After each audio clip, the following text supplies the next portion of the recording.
اعوذ باللہ من الشیطان الرجیم، بسم اللہ الرحمن الرحیم۔ غیر مسلموں کو دین اسلام کی دعوت،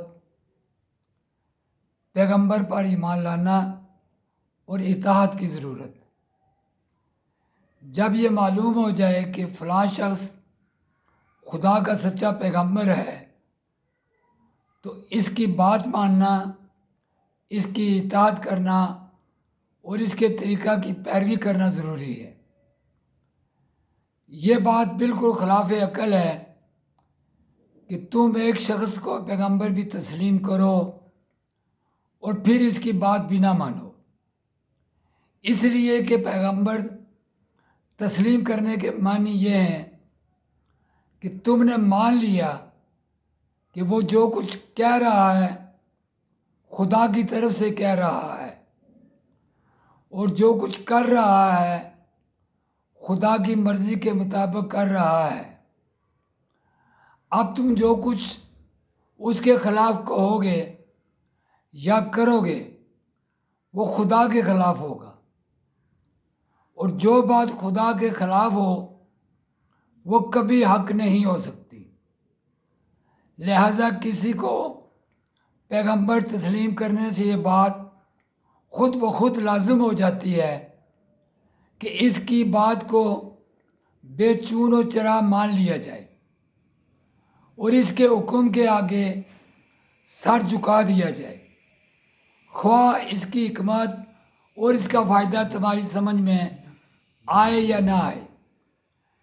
جو بات پیغمبر کی طرف سے ہے اس کا پیغمبر کی طرف سے ہونا ہی اس بات کی دلیل ہے کہ وہ سچی ہے، اور تمام مصلحتیں اور حکمتیں اس میں موجود ہیں۔ اگر تمہاری سمجھ میں کسی بات کی مصلحت نہیں آتی تو اس کے معنی یہ نہیں ہے کہ اس بات میں خرابی ہے، بلکہ اس کے معنی یہ ہے کہ خود تمہاری سمجھ میں کوئی خرابی ہے۔ پیغمبروں پر ایمان لانے کی ضرورت۔ جب تمہیں معلوم ہو گیا کہ اسلام کا سچا اور سیدھا راستہ وہی ہے جو خدا کی طرف سے خدا کا پیغمبر بتائے، تو یہ بات تم خود سمجھ سکتے ہو کہ پیغمبر پر ایمان لانا اور اس کی اطاعت اور پیروی کرنا تمام انسانوں کے لیے ضروری ہے، اور جو شخص پیغمبر کے طریقہ کو چھوڑ کر خود اپنی عقل سے کوئی طریقہ نکالتا ہے وہ یقیناً گمراہ ہے۔ اس معاملے میں لوگ عجیب عجیب غلطیاں کرتے ہیں۔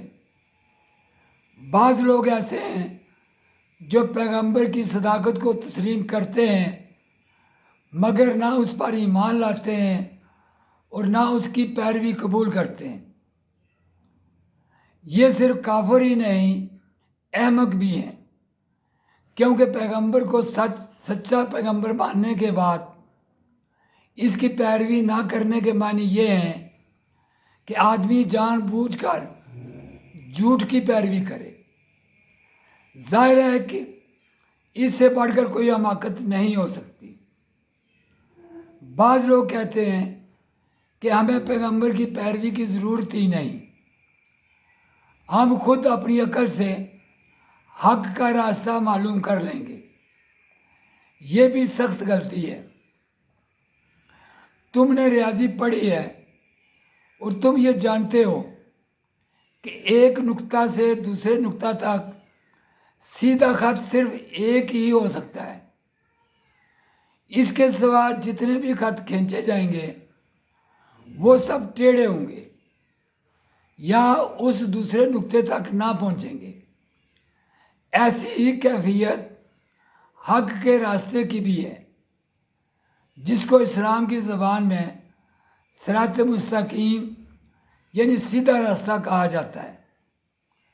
یہ راستہ انسان سے شروع ہو کر خدا تک جاتا ہے، اور ریاضی کے اس قاعدے کے مطابق یہ بھی ایک ہی راستہ ہو سکتا ہے۔ اس کے سوا جتنے راستے بھی ہوں گے یا تو ٹیڑھے ہوں گے یا خدا تک نہ پہنچیں گے۔ اب غور کرو کہ جو سیدھا راستہ ہے وہ تو پیغمبر نے بتا دیا، اور اس کے سوا کوئی دوسرا راستہ صراط مستقیم ہے ہی نہیں۔ بقیہ اسی موضوع پہ اگلی ویڈیو میں گفتگو کروں گا۔ شکریہ۔